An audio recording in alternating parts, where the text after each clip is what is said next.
اعوذ باللہ من الشیطان الرجیم بسم اللہ الرحمن الرحیم اللہم فقہنا فی الدین۔ الحمدللہ، آج ہم پارہ نمبر 25 شروع کرنے جا رہے ہیں۔ سب سے پہلے کل کا سوال۔ کل میں نے آپ سے پوچھا تھا کہ کسی بھی شخص کی سب سے اچھی بات کیا ہو سکتی ہے، قرآن کیا بتاتا ہے؟ اس کا جواب تھا سورہ حمیم سجدہ کی آیت نمبر 33 میں، اور جواب یہ تھا کہ اس شخص سے اچھی بات کس کی ہوگی جس نے اللہ کی طرف بلایا، نیک عمل کیا اور کہا کہ میں مسلمان ہوں۔ یہ تینوں چیزیں آپس میں کنیکٹڈ ہیں۔ پہلی بات یہ کہ اپنے آپ کو اسلام کے دائرے میں سپردگی میں رکھنا، اسلام کے حوالے کر دینا۔ دوسری بات یہ کہ اپنے اعمال پہ نظر رکھنا، اور تیسری بات یہ ہے کہ لوگوں کو بھی اس کی دعوت دینا۔ اس کے بعد پھر ہم آ جاتے ہیں سپارے کے اوپر۔ پہلا ربع ہم شروع کرتے ہیں۔ سب سے پہلے یہ بتایا جاتا ہے کہ دیکھو، اللہ اس گھڑی کا علم رکھتا ہے کہ وہ قیامت کب آنے والی ہے، تم نہیں رکھتے۔ اور اس کے ساتھ اور بھی بہت ساری چیزیں ہیں، یہاں پہ کچھ مثالیں بھی دی ہیں کہ جو بچہ پیدا ہونے والا ہے تمہارے علم میں تو کچھ بھی نہیں ہے، تم نہیں جانتے کہ کیا آنے والا ہے، اور قیامت کا تو تم یہ بھی نہیں جانتے کہ کس وقت وہ اچانک تم کو آ کر پکڑ لے گی۔ اور اس کے بعد پھر انسان کے رویوں کا ذکر کیا ہے کہ جب انسان کے اوپر کوئی بھی تنگی آتی ہے، کوئی آسانی آتی ہے، کوئی مشکل آتی ہے، کوئی سہولت آتی ہے، تو کیا کرتا ہے؟ وہ آفت آتی ہے تو وہ مایوس ہو جاتا ہے، دل چھوڑ دیتا ہے، پریشان ہو جاتا ہے، ڈپریشن میں چلا جاتا ہے، لمبی لمبی دعائیں مانگتا ہے، دل چھوڑ کے بیٹھ جاتا ہے۔ اور ایسا کس وقت ہوتا ہے؟ جب اس کا اللہ تعالیٰ سے تعلق نہیں ہوتا۔ اور یہ کہ اگر آسانی ہوتی ہے تو کیا ہوتا ہے؟ اپنے اوپر فخر کرتا ہے کہ اچھا دیکھا، میں نے کتنا اچھا پلان کیا تھا، میں نے کتنی محنت کی تھی، میں نے کیا کچھ حاصل کر دیا، میں ہی ہوں جس نے یہ سب کچھ کر لیا۔ پھر منہ پھیرنے لگتا ہے، اکڑنے لگتا ہے۔ اور یہ بیچ کب ہوتا ہے؟ جب انسان کا اللہ تعالیٰ سے تعلق مضبوط نہیں ہوتا۔ تو دونوں رویے جو ہیں، جب انسان اللہ تعالیٰ سے دور ہو جاتا ہے تو نہ وہ ملنے پہ شکر کرتا ہے اور نہ وہ نہ ملنے پہ صبر کرتا ہے۔ حالانکہ یہ بات ہم پہلے کر چکے ہیں نا کہ مومن تو ہر طرح کے حالات میں اپنے لیے خیر نکال لیتا ہے۔ اس کے بعد پھر سورہ شورہ شروع ہوتی ہے، مکی صورت ہے۔ ابتدا ہوتی ہے کہ دیکھو یہ جو قرآن آیا ہے یہ کوئی نئی چیز نہیں ہے، ایسا نہیں ہے کہ اچانک سے آ گئی، یہ تو اللہ تعالیٰ کا طریقہ رہا ہے کہ اللہ تعالیٰ مختلف قوموں کے لیے خبردار کرنے کے لیے، بشارت دینے کے لیے وحی اور کتابیں بھیجتا رہا ہے۔ اور اللہ تعالیٰ نے یہ قرآن بھی جو بھیجا ہے یہ اسی لیے بھیجا ہے کہ یہ خبردار کرے۔ اور اس کے بعد یہ فرمایا کہ اگر اللہ چاہتا تو تم سب کو ایک امت بنا دیتا۔ یہ سوال کبھی کبھی آتا ہے نا ذہن میں کہ اللہ چاہتا سارے مسلمان ہو جاتے، اللہ چاہتا تو کوئی زمین میں اللہ سے بغاوت ہی نہ کرتا۔ تو اللہ عاجز تو نہیں ہے، ایسا تو نہیں ہے کہ اللہ تعالیٰ انتظار کر رہا ہے نعوذ باللہ کہ لوگ پلٹیں ورنہ مشکل ہو جائے گی، کچھ نہیں ہے۔ میں نے پہلے بھی یہ مثال دی تھی نا کہ کوئی چھوٹی سی چونٹی چل رہی ہو جو ہمیں پتہ ہو کہ ہم جب چاہے اس کا راستہ روک سکتے ہیں، ہمارے لیے کتنی میٹر کرتی ہے، وہ کر لے جو کرنا ہے۔ تو اللہ تعالیٰ بھی مہلت دے رہا ہوتا ہے، اور اللہ تعالیٰ نے اہل ایمان کے لیے بھی یہیں سے جنت کا راستہ نکالنا ہے، اور جنہوں نے اللہ تعالیٰ سے بغاوت کرنی ہے انہوں نے یہی سرکشی کر کے اپنے لیے جہنم سمیٹنا ہے۔ تو اللہ تعالیٰ اس پوری کائنات میں اگر ابھی اپنا فیصلہ نافذ نہیں کر رہا تو اس کی وجہ صرف یہ ہے کہ اللہ تعالیٰ دیکھنا چاہ رہا ہے کہ کون کیا کرتا ہے۔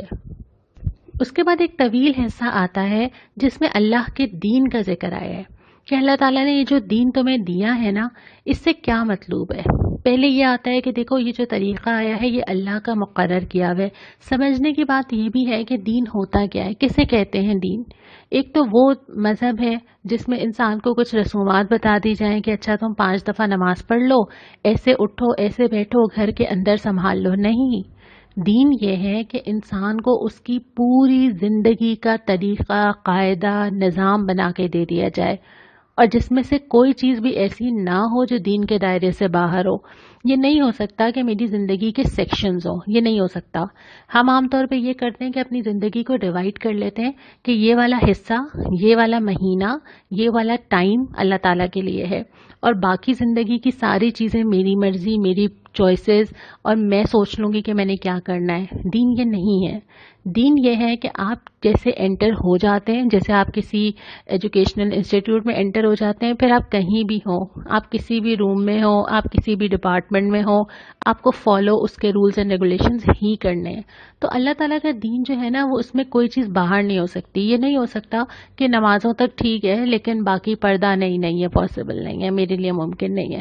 یہ نہیں ہو سکتا کہ میں کہوں کہ اچھا ٹھیک ہے قرآن پڑھا دینا بچوں کا ٹھیک ہے لیکن زندگی کے رسوم و رواج میں نہیں ہو سکتا. یا یہ کہوں کہ اچھا میرے گھر تک ٹھیک ہے لیکن میرے بازار، میری شادیاں، میرے پارلیمنٹس، میرے ادارے، وہاں پہ دین نہیں چل سکتا. یہ پاسبل نہیں ہے.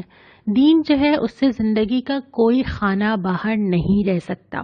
یہاں پہ بھی یہ بتایا، پہلی بات کیا ہے کہ یہ دین تو اللہ نے مقرر کیا ہے، یہ تمہارا اپنا بنایا ہوا نہیں ہے. اس اللہ نے جس کے سامنے تم نے اقرار کیا ہے کہ آپ کے سوا کوئی معبود نہیں.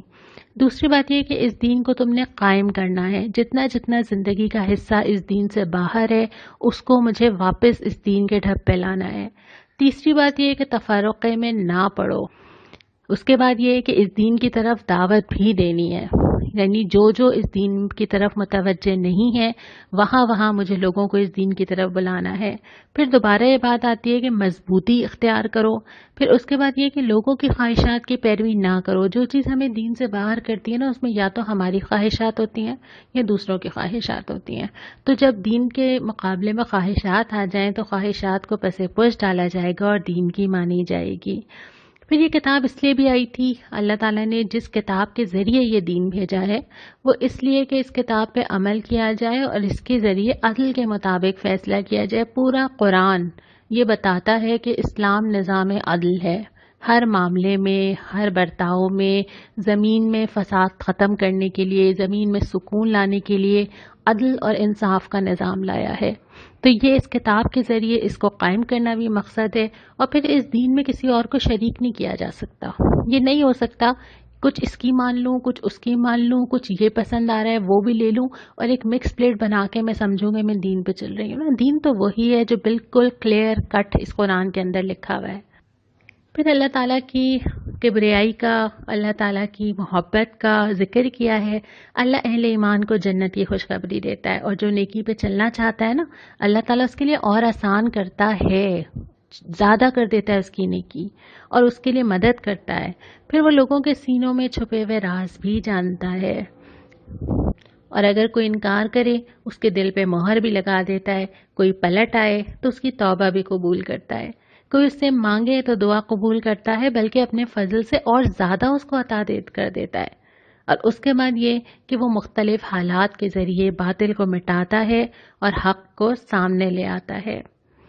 اس کے بعد ہم دوسرے ربع کے اوپر آتے ہیں. شروع میں ہی فرمایا کہ تم زمین میں خدا کو عاجز تو نہیں کر سکتے، ہے نا. تمہاری حیثیت اور اوقات کیا ہے کہ تم اللہ کے سامنے کھڑے ہو کے یہ چیلنج کر سکو کہ میں کسی اور کی مانوں گا؟ تم کچھ نہیں کر سکتے اگر اللہ تمہیں اپنے راستے پہ لانا چاہے. اس کے بعد اہل ایمان کا ذکر کیا ہے کہ بہتر اور پائیدار نتیجہ قیامت کے دن جو لوگ پائیں گے ان کے اندر یہ ساری صفات ہوں گی. اس کے بعد ذکر کیا ہے کہ وحی اللہ کی طرف سے ہے، اللہ ہی بتاتا ہے اپنے فرشتوں کے ذریعے اپنے رسولوں کو. اس کے بعد پھر سورہ زخرف شروع ہوتی ہے جو مکی صورت ہے. ابتدا ہوتی ہے کہ یہ کتاب بلند پایا حکمت والی کتاب ہے، اور پھر کائنات کی نشانیوں کا ذکر کیا جاتا ہے کہ جو ساری چیزیں تم استعمال کرتے ہو، مسخر کرتے ہو، یہ سب اللہ نے تمہارے لیے کی ہیں. پھر ایک خطبہ آتا ہے جس میں فرشتوں کو اللہ کی بیٹیاں قرار دینے کی مذمت کی جاتی ہے. پھر ہم آتے ہیں تیسرے ربع کے اوپر، اور یہاں پہ شروع ہی میں فرمایا جاتا ہے کہ یہ لوگ اپنے آباء و اجداد کی تقلید سے باز نہیں آئیں گے. جب ان سے کہا جاتا ہے تو یہ کہتے ہیں کہ ہمارے آباء و اجداد نے تو یہی کیا ہے. اچھا، اس میں پرٹیکولرلی آباء و اجداد بھی ہو سکتے ہیں، اور اس میں وہ چیزیں جو ہمیں نظر آ رہی ہیں ایسے ہی ہوتی ہیں اور ایسے ہی چلنی چاہیے. یعنی ہم کسی ایک ایسی چیز سے ہٹنے کی ہمت نہیں رکھتے جو رائج ہے، جبکہ اللہ تعالیٰ بار بار پکارتا ہے کہ عقل سے کام لو، ہوش کے ناخن لو، تمہیں سمجھ نہیں آتا.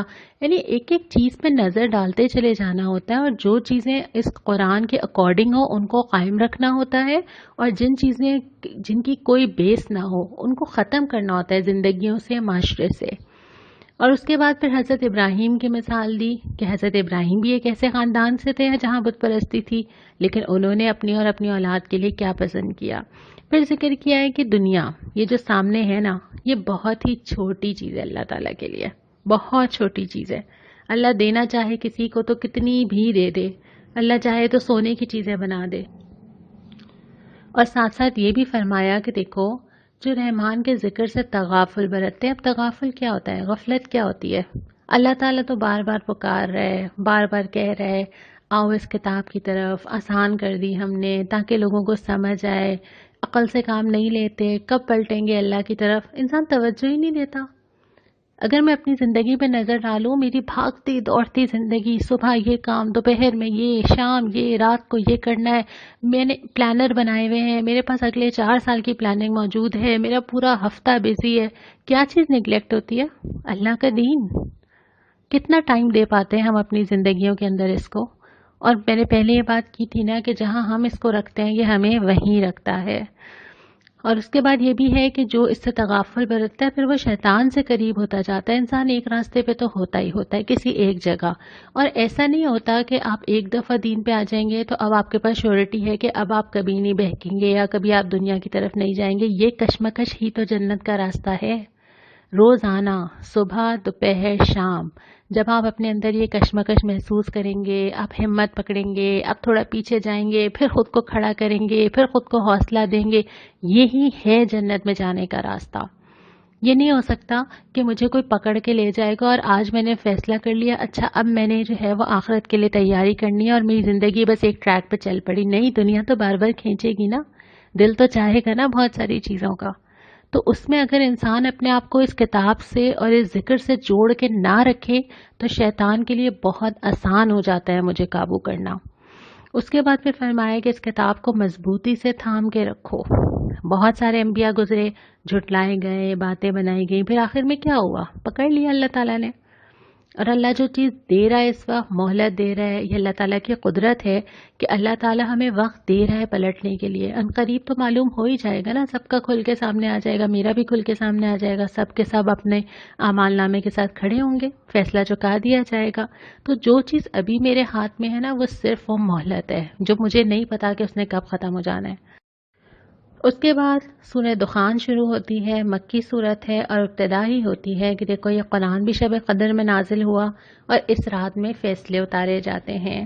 اور ابھی بھی ہم جب یہ سن رہے ہیں تو شب قدر شروع ہو چکی ہے، اپنے لیے کیا فیصلہ کروانا ہے اس پر ہم آخر میں بات کریں گے۔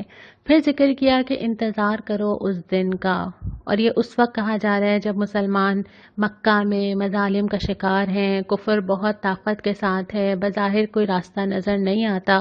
اللہ تعالیٰ نے کہا کہ یہ جو وقت ہے یہ تم دونوں کے لیے ٹیسٹ کیس ہے، پھر تو ایک دن آئے گا نا جب اللہ تعالیٰ سب کے فیصلے چکا دے گا۔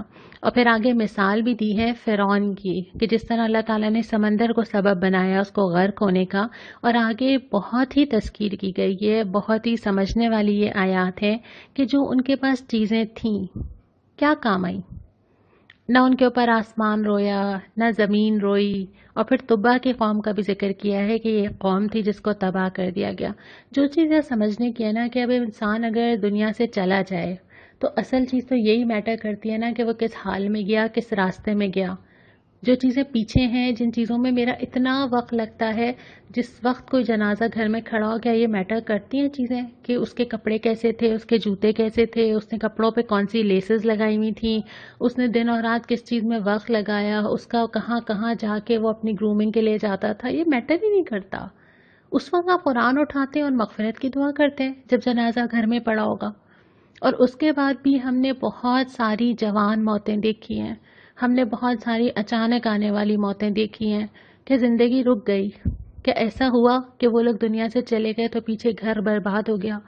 اور ہم کیا سمجھتے ہیں، ہم جس حالت میں اس وقت ہمیں لگتا ہے کہ اگر ہم گھر سے ذرا سا وقت نکال دیں گے، اپنی مصروفیت میں سے وقت نکالیں گے تو ہمارا گھر، ہمارے معمولات، ہماری چیزیں درہم برہم ہو جائیں گی۔ کہ ایسا کبھی ہوا ہے؟ کبھی کوئی دنیا سے چلا گیا ہے تو کیا ایسا ہوا ہے کہ اس کے پیچھے دنیا نہیں چلی؟ اور کیا ہم اتنے لازم و ملزوم ہیں کہ ہمارے پیچھے دنیا نہیں چلے گی؟ یقین جانیے جس لمحے اللہ تعالیٰ بلائے گا، صرف میں ہوں گی اور اللہ تعالیٰ ہوگا، باقی دنیا ویسے ہی چل رہی ہوگی، اگلے دن سے چل رہی ہوگی۔ تو مجھے کیا کرنا ہے؟ مجھے یہیں سے اپنے مستقبل کا تو سوچنا ہے نا، کہ جب یہ آنکھیں بند ہوں گی اور دوسری دنیا میں کھلیں گی تو پھر میں نے کیا کرنا ہے، کیا پانا ہے اس کے بعد۔ اور اسی لیے پھر آگے دونوں انجام بھی بتا دیے ہیں کہ جو گناہ گار لوگ ہوتے ہیں وہ کیا کیا دیکھیں گے، اور جو خدا ترس لوگ ہیں ان کے لیے اللہ تعالیٰ نے کیا کیا ضیافت تیار کی ہے۔ اس سے زیادہ کھلی کتاب، اس سے زیادہ تذکیر، اس سے زیادہ ایک ایک چیز بتا دینا اور کیا ممکن ہے؟ اس کے بعد پھر انسان کس چیز کا انتظار کرے؟ یہاں پہ صورت مکمل ہوتی ہے اور سورہ جاسیہ، یہ بھی مکی صورت ہے، شروع ہوتی ہے، اور یہاں پہ بھی اللہ تعالیٰ نے وہ سوال اٹھا دیا جو میں ابھی آپ سے کہہ رہی تھی۔ اللہ تعالیٰ کی ساری نشانیاں بتانے کے بعد فرمایا اب یہ کس چیز پر ایمان لائیں گے؟ کیا واقعی کچھ نہیں پتا، کچھ سمجھ نہیں آتا، کچھ دکھائی نہیں دیتا، کبھی ہلائے نہیں جاتے، کبھی پریشانی نہیں آتی، عبرت نہیں دیکھتے، جنازے نہیں دیکھتے، قرآن کی باتیں سمجھ میں نہیں آتی، پھر کون سا ٹرننگ پوائنٹ ہوگا لائف میں؟ کب آئے گا وہ؟ کس بات کا ہم انتظار کریں کہ ایک دن آئے گا، اور ہمیں یہ بھی نہیں پتا کہ وہ ایک دن آنے کا وقت بھی ملے گا کہ نہیں ملے گا۔ اور اس کے بعد پھر ذکر کیا کہ جو لوگ اللہ کی آیات کے ساتھ رویہ رکھتے ہیں، یعنی اللہ کی آیات کے مقابلے میں اڑ جاتے ہیں، مذاق بنا لیتے ہیں۔ یہ اللہ تعالیٰ نے تو قرآن ہدایت بھیجا تھا نا، یہ تو علم تھا، لیکن لوگ اس کے ساتھ زیادتی کرتے تھے۔ اور بنی اسرائیل کے سلوک کا بھی یہی ذکر کیا ہے کہ انہوں نے اس کتاب کے ساتھ یہی کیا کہ آپس میں ایک دوسرے کے ساتھ زیادتی کرنے کے لیے اس کو استعمال کیا۔ اصل میں ایسا نہیں تھا کہ ان کو معلوم نہیں تھا، اور ایسا نہیں ہے کہ ہمیں بھی معلوم نہیں ہے۔ اور پھر فرمایا کہ وہ شخص جس نے خواہش نفس کو خدا بنا لیا ہو، خواہش نفس کو بس ایک لفظ میں کہہ سکتے ہیں، میں۔ اور اس کے بعد فرمایا کہ جب نامہ اعمال دے دیا جائے گا، سب لکھا تو جا رہا ہے نا، ایک ایک چیز اللہ کے پاس لکھی جا رہی ہے، سب کھل کے سامنے آ جائے گی۔ اور پھر کیا رہ جائے گا؟ تعریف اور بڑائی صرف اللہ کے لیے ہے۔ جو انسان بھی اللہ کی لائی ہوئی ہدایت سے انکار کرتا ہے نا، اللہ تعالیٰ اس کو کہتا ہے کہ اصل میں یہ کبریائی اور تکبر میں مبتلا ہے۔ بظاہر ہم یہ بات پسند نہیں کرتے کہ کوئی ہمیں کہے کہ ہم مکبر ہیں یا ہمارے اندر تکبر ہے، بہت برا لگے گا مجھے اگر کوئی یہ لفظ مجھے کہے۔ ہم زندگی میں کسی کے بڑا ہونے اور کسی کے چھوٹے ہونے کا کوئی ہر وقت اعلان تو نہیں کرتے ہیں نا، پتہ چل جاتا ہے جس کی مانی جاتی ہے، جس کی سنی جاتی ہے۔ اور جو انسان اللہ تعالیٰ کو چھوڑ کے اپنی منواتا ہے، کسی اور کی مانتا ہے، تو اس کا مطلب کہ وہ اللہ کے سامنے جسارت کرتا ہے کہ اللہ بڑا نہیں ہے بلکہ کوئی اور بڑا ہے۔ اور اگر وہ انسان اپنے نفس کی خواہشات کو سامنے لا کے کھڑا کر دیتا ہے تو وہ وہی تکبر کرتا ہے نا جو شیطان نے کیا تھا۔ اس لیے اللہ تعالیٰ بہت زیادہ کثرت سے ذکر کرتا ہے ان لوگوں کا جنہوں نے استکبار کا رویہ اختیار کیا تھا۔ اسی حوالے سے آج میرا آپ سے سوال بھی یہی ہے، جو ابھی آیت ہم نے پڑھی تھی کہ انسان خواہش نفس کو اپنا خدا بنا لیتا ہے، کیا سمجھ آئی آپ کو؟ کیسے بناتا ہے انسان اپنے نفس کو اپنا خدا؟ اس کی کچھ مثال بھی آپ مجھے ضرور دیجیے گا۔ یہاں پہ ہمارا پارا تو مکمل ہوتا ہے، سوال بھی میں نے آپ سے کر لیا ہے، لیکن جیسا کہ میں نے شروع میں ذکر کیا تھا کہ اب ہم اپنے اختتام کی طرف بڑھ رہے ہیں، یعنی 25 سپارے ہم نے الحمدللہ مکمل کیے ہیں۔ کچھ دن، کچھ سپارے رہ گئے ہیں، گنتی کے دن رہ گئے رمضان کے، اور گنتی کے سپارے رہ گئے ہیں۔ ایک اداسی سی محسوس ہو رہی ہے۔ شب قدر کی راتیں شروع ہو گئی ہیں، ان راتوں میں احتساب بھی کرنا ہے اور فیصلہ بھی کرنا ہے ہم آگے کیا کرنا چاہتے ہیں۔ بہت سارے میسیجز، بہت سارے آپ لوگوں کی ریکویسٹ کہ اس کو کنٹینیو کریں، رمضان کے بعد کیا ہوگا، کوئی اور چیز ہونی چاہیے، لیکن کیا رمضان کے بعد ہم اپنے اندر یہ عزم اور ارادہ پاتے ہیں کہ ہمیں لگتا ہے کہ ہم دنیا کے سارے جھمیلوں سے جو ابھی نہیں ہے، جو ابھی لاک ڈاؤن کی وجہ سے، جو دنیا بھر کے حالات کی وجہ سے ہم اپنے گھروں کے اندر ہیں، کیا رمضان کے بعد ہم اتنا وقت دیں گے؟ کیا ہم یہ طے کریں گے کہ ہم نے اس چیز کو ٹاپ آف دا لسٹ رکھنا ہے؟ ترجیحات طے ہوں گی، یہ فیصلہ کیجئے۔ فیصلہ کرنے کے لیے ضروری ہے استقامت ہونی چاہیے۔ ہم جب ایک اسکول میں بھی ایڈمیشن کرواتے ہیں تو 10 ایئرس کی کمٹمنٹ ہوتی ہے، ہم یونیورسٹی میں ایڈمیشن لیتے ہیں تو 4 سال کا وعدہ ہوتا ہے۔ ہمیں پتہ ہوتا ہے کہ بس اب جانا ہے اور پھر اس کو گزارنا ہے اسی طرح، حالانکہ وہ ایک ڈگری ہوتی ہے جس میں دنیا میں تھوڑا سا کام آنا ہوتا ہے۔ تو اگر یہ عزم ہے، اگر یہ استقامت ہے، اگر یہ مضبوطی ہے، اس کو طے کیجئے، سوچئے، اپنی زندگی میں نظر ڈالیے، زندگی نے کیسا گزرنا ہے۔ واپس چلے جانا ہے رمضان کے بعد تو ایک قدم پیچھے ہو جائیں گے، ایک قدم آگے جانا ہے تو ارادہ مضبوط ہونا چاہیے۔ اگر آپ کا ارادہ مضبوط ہو تو مجھے میل کیجئے، مجھے بتائیے، پھر ہم سوچیں گے کہ ہم نے اس رمضان المبارک کے بعد کیا کرنا ہے انشاءاللہ تعالی۔ آج کے سوال کے ساتھ ساتھ آپ مجھے یہ جواب بھی دیں گے، لیکن یہ جواب آپ دیں گے شب قدر کے بعد۔ راتوں کی تنہائی میں اللہ کے سامنے بیٹھ کے دعا کرنی ہے اور اللہ سے مدد مانگنی ہے اور طے کرنا ہے انشاءاللہ تعالی۔ یہاں پہ ہم اس کو مکمل کرتے ہیں اس دعا کے ساتھ جو نبی کریم صلی اللہ علیہ وسلم نے بھی سواری پہ سوار ہوتے ہوئے پڑھی، سبحان الذی سخر لنا ھذا وما کننا لہ مقرنین وَإِنَّا إِلَىٰ رَبِّنَا لَمُنْقَلِبُونَ۔ پاک ہے وہ جس نے ہمارے لیے ان چیزوں کو مسخر کر دیا، ورنہ ہم انہیں قابو میں لانے کی طاقت نہ رکھتے تھے۔ ایک روز ہمیں اپنے رب کی طرف پلٹ کر جانا ہے۔ اللہ تعالیٰ اس روز کے آنے سے پہلے ہمیں تیاری کرنے والا بنائے، ہمیں اپنی راہ میں چلنے والا بنائے، ہمیں فیصلہ کرنے والا بنائے اور ہمیں استقامت عطا فرمائے۔ وآخر دعوانا ان الحمد للہ رب العالمین۔